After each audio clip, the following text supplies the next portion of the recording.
हर season में एक big boss अगर घर के अंदर चल रहा होता है तो एक बिग बॉस घर के बाहर चल रहा होता है। इस वक्त घर के बाहर जो बिग बॉस लड़ रही हैं वो है रुबीना दिलेक की बहन ज्योतिका दिलेक। राहुल वैद्य के अगेंस्ट कई सारी बातें उन्होंने ट्वीट की हैं। क्या कुछ वो कहती हैं, चलिए आपको बताते हैं। नमस्कार दोस्तों, मैं हूं ज्योति नाहक और स्वागत कर रही हूं आप सभी का शुद्ध मनोरंजन में। बिग बॉस के घर के अंदर एक लड़ाई जो लगातार चलती आ रही है, हम देख रहे हैं राहुल वर्सेस अभिनव। जब जब अभिनव को नॉमिनेशन का टास्क होता है वो हमेशा राहुल को नॉमिनेट करते हैं। ये एक परंपरा बन गई है। जब जब रुबीना के पास मौका होता है वो राहुल को ज्यादातर कोशिश करती हैं कि नॉमिनेट करें। राहुल हमेशा अभिनव और रुबीना को नॉमिनेट करते हैं। अब यहाँ पर राहुल हमेशा से अभिनव को एक वर्ड यूज करते हैं अभिनव के लिए, नल्ला और पप्पू। नल्ला और पप्पू कई बार राहुल के मुंह से इन अल्फाजों को हमने सुना है, जहां पर राहुल ने कई बार ये चीजें कही है कि तू तो नल्ला है, जान नल्ले। रिसेंटली ये बातें कही थी कि हॉलीवुड से इसको ऑफर नहीं आने वाला। क्या ये एक्टर है ना?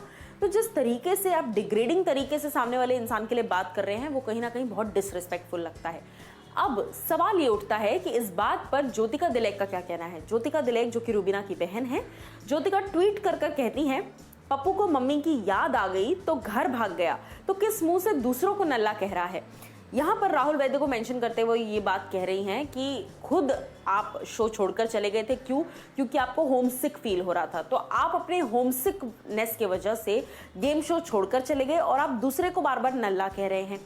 इसके बाद ज्योतिका यही शांत नहीं हुई, वो आगे भी कहती हैं कि Abhinav Shukla has reached so far in the show that too in a single go, and I mean एक बार भी घर से बेघर नहीं हुए। यहाँ पर अगेन वापस यही बात वो कहती हैं कि राहुल वैद्य तो भाई इतना ज्यादा बीच में होमसिक हो गए थे कि उनको घर से बाहर जाने की जरूरत पड़ी, फिर वापस उनको लगा कि नहीं मुझे शो का हिस्सा बनना है तो मैं वापस आ गई। ये तो गेस्ट हाउस वाली बात हो गई है। फिर वो लिखती हैं #BigBoss14 इतना ईजी तो नहीं है कि कोई भी मजे मजे में इतना आगे पहुंच जाएगा। इतना घमंड सही नहीं है।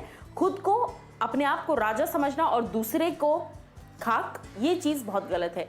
तो कहीं ना कहीं वापस से जो चीज अभिनव शुक्ला ने घर के अंदर कही थी कि जिस घमंड में तू लौटा है तेरा घमंड भी टूटेगा और तू भी चूर चूर होगा, ये बात बाहर कई लोग महसूस कर पा रहे हैं। कई लोगों को लग रहा है कि राहुल वैद्य एक एरोगेंस में आए हैं। अब मैं आपको बता दूं कि as a contestant Rahul Vaidya Abhinav Shukla के कंपैरिजन में काफी बेटर हैं।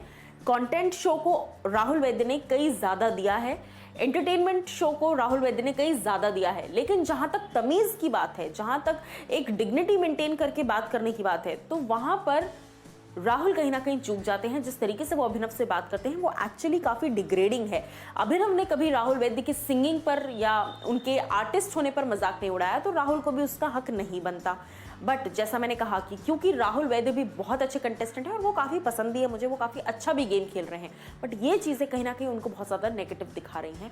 अब आप लोग, जनता, व्यूअर्स, क्या कुछ आपकी राय है इस चीज़ पर? ज़रूर आप लोग मुझे बताइए नीचे दिए गए कमेंट सेक्शन में कि आपके नज़रिए से आप ज्योतिका दिलेक की बातों से कितने सहमत हैं।